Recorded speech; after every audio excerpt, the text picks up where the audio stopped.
தமிழகத்தின் பல்வேறு பகுதிகளில் பெய்த மழையால் வெப்பம் தணிந்து குளிர்ச்சியான சூழல் நிலவியதால் பொதுமக்கள் மகிழ்ச்சியடைந்தனர். திருவாரூர் சுற்றுவட்டார பகுதிகளான மன்னார்குடி, திருத்துறைப்பூண்டி உள்ளிட்ட இடங்களில் திடீரென பலத்த காற்றுடன் பெய்த கனமழையால் பொதுமக்கள் மகிழ்ச்சியடைந்தனர்.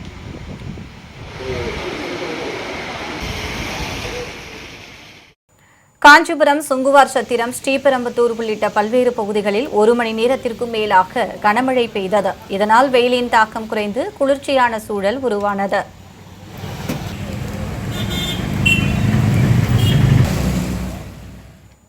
திருப்பத்தூர் மாவட்டம் வாணியம்பாடி மற்றும் அதன் சுற்றுவட்டார பகுதிகளில் பலத்த மழை பெய்ததால் பொதுமக்கள் மகிழ்ச்சியடைந்தனர்.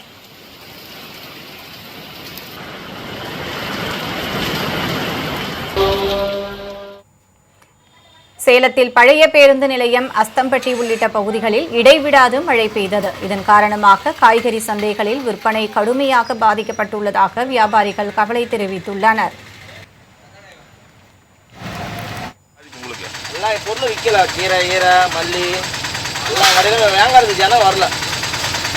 போட்ட பொருளாக இருக்குங்களா? போட்ட பொருள் அப்படியே கிடையாது. விலைவாசி அதிகம்.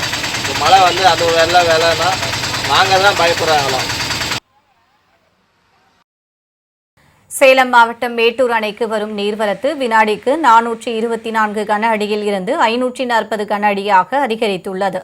இதனிடையே குடிநீர் தேவைக்காக அணையில் இருந்து வினாடிக்கு 1000 கன அடி வீதம் தண்ணீர் திறந்துவிடப்படுகிறது. திருநெல்வேலி மாவட்ட மேற்கு தொடர்ச்சி மலைப்பகுதிகளில் பருவமழை தீவிரமடைந்து வருவதால் பாபநாசம் அணையின் நீர்மட்டம் கடந்த 9 நாட்களில் 47 அடி உயர்ந்துள்ளது. இதனால் விவசாயிகள் பெரும் மகிழ்ச்சி அடைந்துள்ளனர்.